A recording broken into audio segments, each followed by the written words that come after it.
Good morning, everybody, and welcome to Fat Bald Guy Racing's Night at Turfway. Free Night at Turfway, we might as well say. We're going to post these on Twitter, Facebook, and different things as we move forward to just try to help you a little bit. Be your caddy. Try to give you a couple suggestions for tonight's racing. So let's get right at it. We do not like to waste time here. FatBaldGuyRacing.com, FBGMobile.com. You can always find free picks at Turfway Park. Extensive free picks. A lot of people like them. I know one person that don't, and I don't care. They're free. So take a look. Maybe they'll help you a little bit. Let's jump right into it. They're also on TurfwayPark.com. Let's go. First race. I think Northern Connect, the 4, is the horse to beat here. Am I wild about this race? No. We like to categorize races between attack and spread. Our percentage of winners in spread races is just average. Our percentage of winners where we say attack is really, really high. So pay attention to that on the sheet when you get that, attack or spread. Now this is a spread race. I'm going to take several horses here to start the pick 5. 3, 4, 5, 6, 7. Now, if you don't have the budget to do that, get the sheet, go down the sheet to where you can afford it, and then stop. That's the way to do it. If you like somebody that I don't, that's fine. Flip-flop it around and make your own ticket. That's the way we want to do this. So Northern Connect, I think, is the top one here. Basically based on the back class numbers. The 60s and 70s been running in the past. Is it a big question mark on the poly track? Yes, she's a big question mark on the poly. But Prescott's a really good rider. The level fits.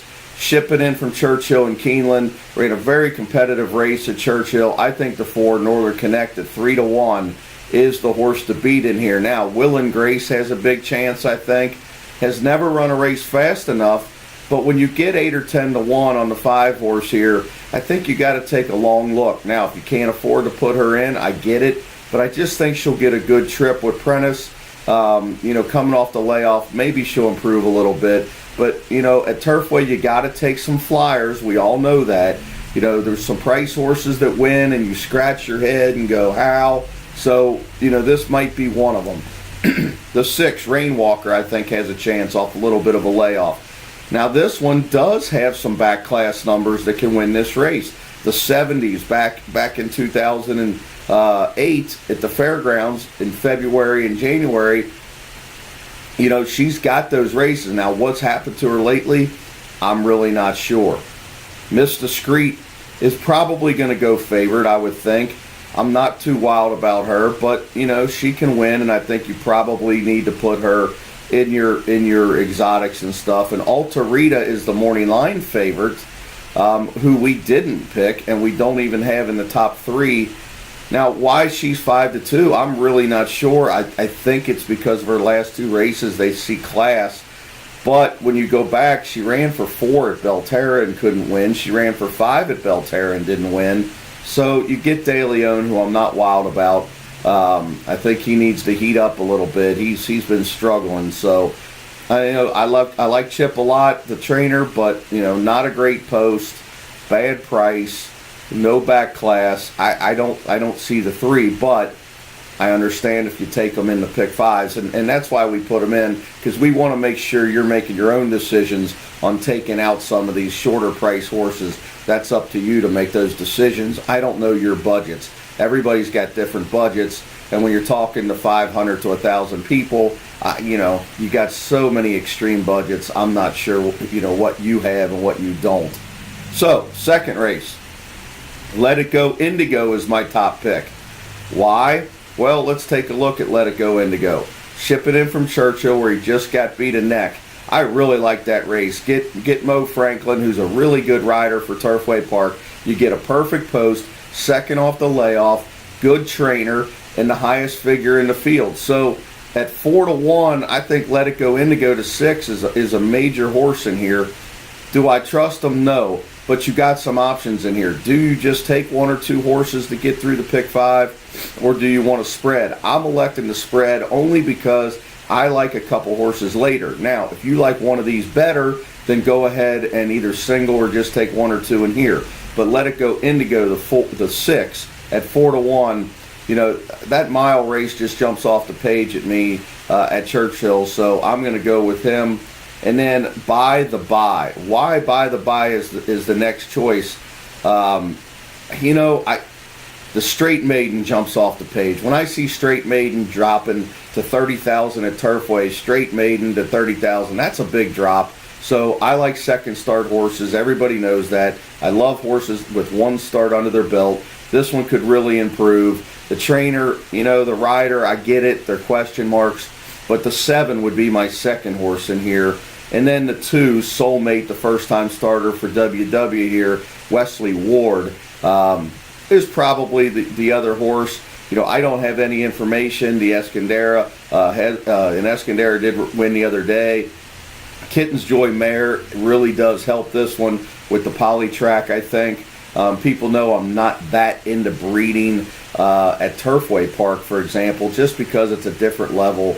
It's like looking at 5th and 6th graders and talking about their breeding when you're talking about human beings with basketball, stuff like that. Now, if you want to look at a high school or college player once they're starting to develop, and say, wow, his dad is so-and-so, then I would say, okay, now we got a shot here. So anyway, 2, 6, 7 are my top 3. You can probably get through the race with those 3, but there are a couple long shots in here, and the 4 for sure just ran with my top pick, Let It Go Indigo, at 12-1, super clear at 12-1. Only got beat a couple lengths to the horse I like. Second start off the layoff. I'm not real wild about the trainer change, but the numbers are going in the right direction. I like horses where the numbers are going in the right direction. So super clear the 4. I would put in your pick 5s at 12-1. I would have a tough time leaving him out at 12-1, but that's just me. There is one of the favorites that I don't like at all, and that's the 3 Fake Solution. I just didn't like that race at Churchill last time. I don't like it. When I look at this horse, it just screams to me that this horse needs to be on turf or dirt, and the poly is just probably not his thing. But to each his own. The horse is only 3-1. I'm trying to beat the horse. I didn't like the fact that beat at 2-5, didn't run a step, so that kind of turned me off. But I understand if you want to take the 3. I'm trying to beat the 3. That's one of my bet against tonight. But again, when you're betting against favorites, you are going out on a limb. He's going to be 3-1, maybe 2-1, somewhere in there. So, to each his own trying to beat him, but I'm going to leave him off my tickets. Now, the horse I like the best in these early 3 or 4 races is the 2 Impassable Canyon. I think this horse has to be 1-2. I'm a little nervous the horse may get beat and run second, in my pick 4s and 5s. But if you're making like an across-the-board wager, if you're boxing in exactas, if you're keying in trifectas first and second, I think the key has to be Impassable Canyon.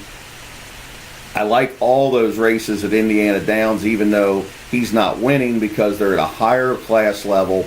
Then I go back and I see, wow, 4 wins at Turfway Park. 4 wins at Turfway Park is a big, big deal. So I like the short layoff. I like the drop in class. I like the trainer. Even though this rider's a little cold, I've known this rider for years, Lagunas. He's very capable. I have no problem with this rider. So the 4 wins jumps off the page. I like Impassable Canyon. I'm going to be singling in my pick 5. I got 2 singles. So you got 2 options. If you don't like this horse, you might like my other horse, but I'm just trying to help you. I'm not trying to be, the know-it-all, you have to bet my way type guy. I've never been that way. Everybody can bet their own stuff. I'm just trying to help a little bit. So I'm going to go all the way out to the 9.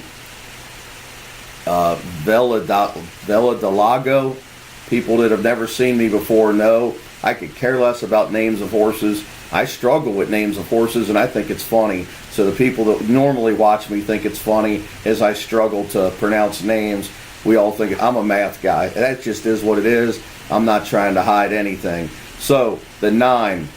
Here's the thing. If you don't want to single the 2 Impassable Canyon, The 9, you're at least going to get a price. Now, why are you going to get a price? The horse does jump off the page that he has some class. Well, you're going to get a price because of Orm. A lot of people won't go to Orm, but he has won some races here early in the meet. So he is a veteran rider at Turfway Park. That doesn't make him a great rider, but he is capable. And when he's on a horse like this, I think you might have a horse that can drop back just a little bit behind the favorite and try to run the favorite down in the lane, which has been a really good formula so far at Turfway. Come down the middle of that track, get out on the crown of the track, come down the middle. A few riders have not figured that out yet, but Orm has figured that out. So, the 9's going to drop back a little, try to come on, and at 8-1, that's a big, big price. So, it's tough to double your tickets and pick fives by going from 1 to 2. We all know that. But if you're going to add an 8-1 or a 10-1, then you have to judge for yourself if it's worth adding that to your budget. It might be in here, but I'm going to try to get by tonight with just a 2 in Passable Canyon. Okay, now let's go to the 4th race, because the 3rd is an attack race, if I didn't say that. So 1st and 2nd spread, 3rd's an attack race. Now we go to the 4th.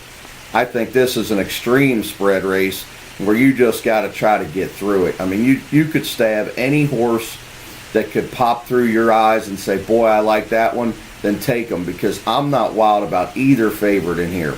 I'm going 1, 2, 4, 5, 6, 8 to try to get through. Now, we're trying to make budget tickets for you guys that's under $100. So that's been our instruction. That's what we're trying to do. So we're 5 times 5 times 6.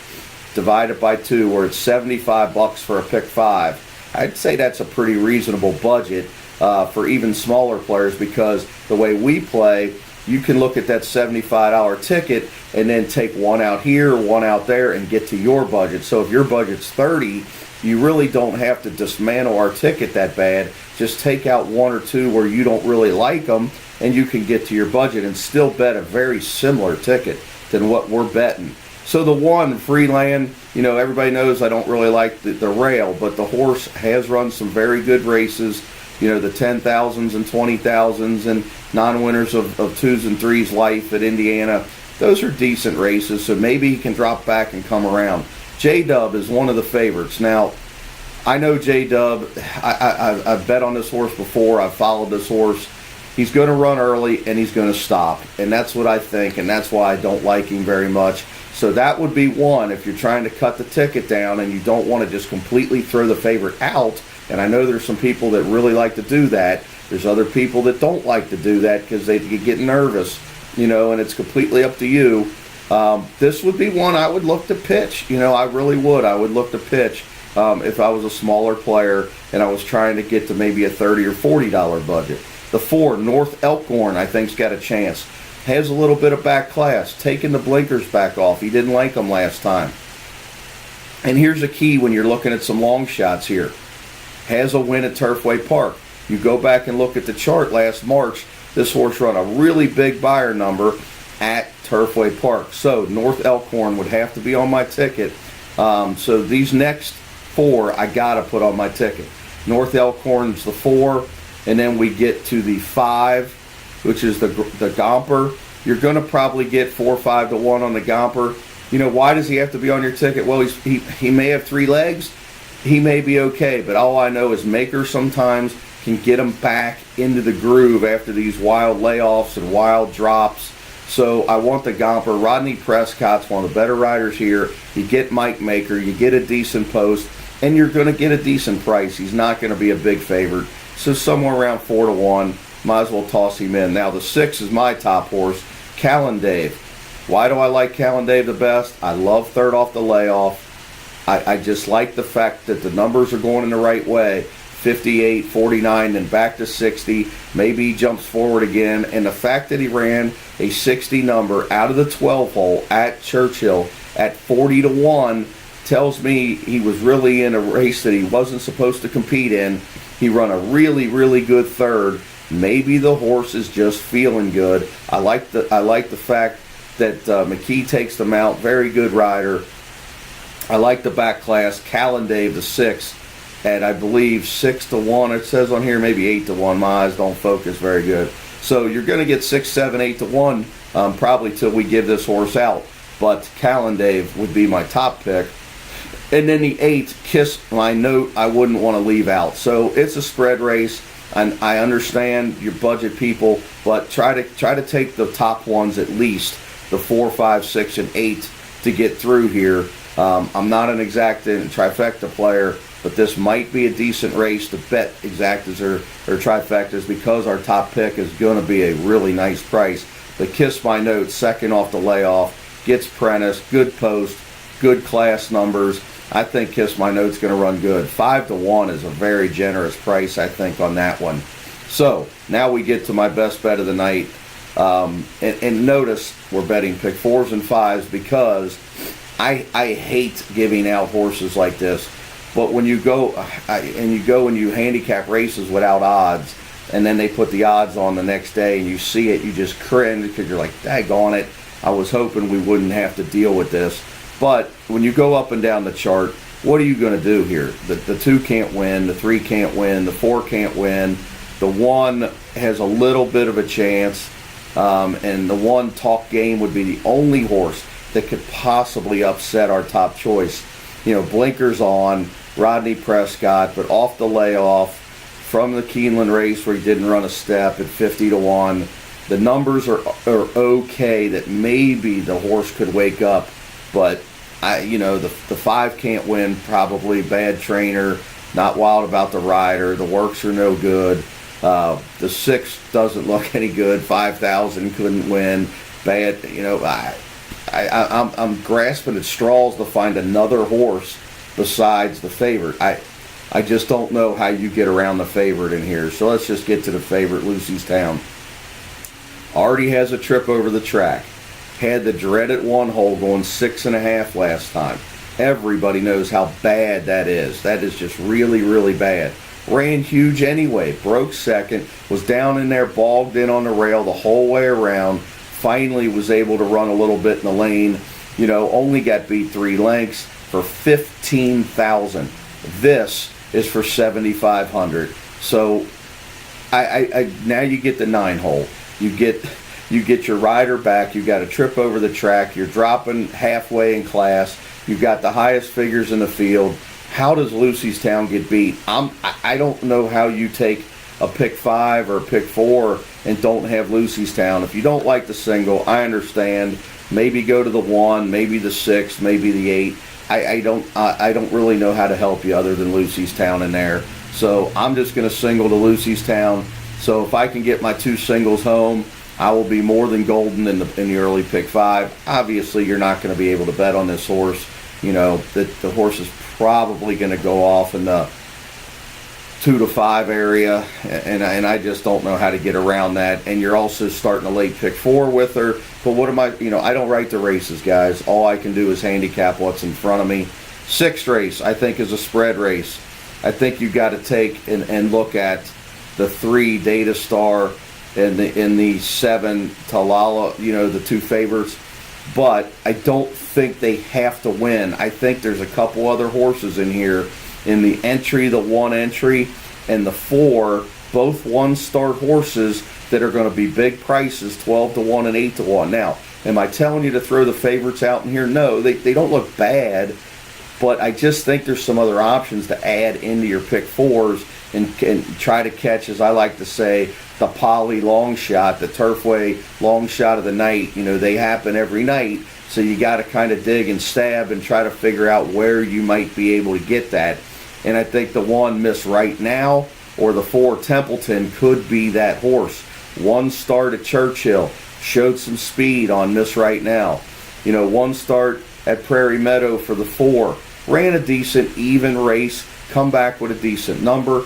I think both those horses could win, and I want them both on my ticket. So even the smallest of players, I think 1, 3, 4, 7 in there is a good way to go. Now, if you're a bigger player, I could understand taking the 5 and 6, and just really eliminating the race. But, it's completely up to you. 7th race, I think, is another spread race. I'm going to go at least to the 1, 3, 7, 11, 12. 1, 3, 7, 11, 12. The 3, Class Dropper from Saratoga is the 2-1 favorite. Am I wild about her? No, I'm not wild about her, and that's why I'm spreading out. But am I going to make a pick 4 ticket that's only going to cost, 30 or 40 bucks and not take her? Probably not. And I don't recommend just completely leaving her out if you're a small player. But I understand certain guys like to do that. Other guys don't. We play to the mass crowd, not just to one guy that thinks he's a know-it-all. So if you want to leave out the 3, go ahead. You're good with it. All right. Now we get to the other horses. I think the 7, straight out of popcorn. I love that name. 7-2, Johnny McKee. The 70s numbers jump off the page. The Keeneland race jumps off the page. I like the trainer, Leicester. So, it's okay to put him in. I don't have anything against putting him in. And then the 11 and 12 are the other horses I like. Now, why do I like the 11 and 12? Well, Girls Night Out 6-1. Marching Fire is 8-1 on the morning lines. So when I can get horses like that on the morning line in a spread race, at Turfway, it's a lot of times those kind of horses will float up to 12, 14, 16, 18-1. We saw one the other night. I think the morning line was 12-1, floated up to like 40-1 and wins. So, sometimes these horses get completely left out of pick 4s. Marching Fire is the other Wesley Ward. You get Franklin. You get a win at Turfway. I know it was a maiden race. I know this is a big step up, but a good post to stalk and see if you're good enough. Maybe that massive layoff, she needed it. She comes back. Maybe she's ready at a big price. I'd rather have this one than the other Ward because of the price difference and the post difference. So, when I'm doing a spread race, I'm looking for angles like that. Now, the 11's my top pick, Girls Night. I love Machado. If you guys haven't been watching him ride, he can really ride. Darren Miller's been, okay so far this meet. He's had a winner. He's got a couple seconds. He's run some decent horses. This one had a good start at Keeneland last time. Has some good back class. Has run a lot of competitive races against really nice horses. Gets the perfect post position here, the 11 hole, to show some speed, get to that stalking position with Machado, get into the lane where he can get competitive and really show his riding abilities. Girls Night at 6-1. I mean, if you get anywhere near 6-1, I think is a really nice play. I have a feeling, especially now that we're talking about her, she's going to get bet down. But again, 1, 3, 7, 11, 12 if you're trying to spread a little bit in your late pick 4. Now, the last race I'm not going to spread. I think I'm going to try to drill it because you got the 9 and the 5th race. You're not going to get much price. You only need a couple, maybe 4 or 5 of them, probably 4 of them in the 6th race. If you take 4 or 5 of them the next, you're only at $20. So if we take 2 of them in the last, you're still only at $20 for 50 cents. That's a really cheap pick 4 ticket. So you could hit it multiple times if you wanted to and try to drill the bet and then take the top picks, the 11 and maybe the 7 or the 3 and those 1-start horses in the 6th race and try to really repeat them for $6, $8, $10. That's what we teach our FBG members to do, is take your better selections and make them multiple times. That's the ABC method. People that don't know the ABC method talk out of the side of their mouth because they don't know what they're talking about, and they start trying to knock the method. That's what we do. As we spread and then we condense and make bigger tickets with the better plays, the A plays, the top picks, and that's the way you're supposed to make that. So anyway, the 7 Mum Up with Franklin at 3-1, and the 11 Aren't You Ready with Kurtz for our buddy Ted and Jason Barkley. Just won a Turfway, brings them right back, turns back, gets good post. Yeah, I know we're stepping up in class here, but I love this move. I think this is a great move by the trainer and the owner to do this. Cut back, try to sit mid-pack, try to blast home. Horse is feeling good. Why not take another shot? But the horse to beat is Mun Up. Shipping in, just got beat a hair from Mountaineer. Ran a winning race at Mountaineer a couple back. The numbers are competitive. I think one of these two are going to win. Now, if you wanted to go to a 3rd or 4th horse, Maybe the 4 Sky Swept, but off of a monster layoff. So you don't know what you're going to get from the 4. Ronto Society, the 3, maybe has some numbers that can win. Does have a win at Turfway. I'm not wild about the horse, but I understand if you want to toss them into your tickets. But those are the horses that I would use. The last horse maybe would be Sanders Steed. The 6 has a win at Belterra, but this is a monster step up in class from a non-winners of 2 race. So there you have it. This is tonight's card. We like to end it with this. I'm thinking Mun Up or the Kurtz horse here in the last race is pulling away, and we all got the pick 4 going, and we're all happy, and we're all smiling, and we're all yelling, don't fall off.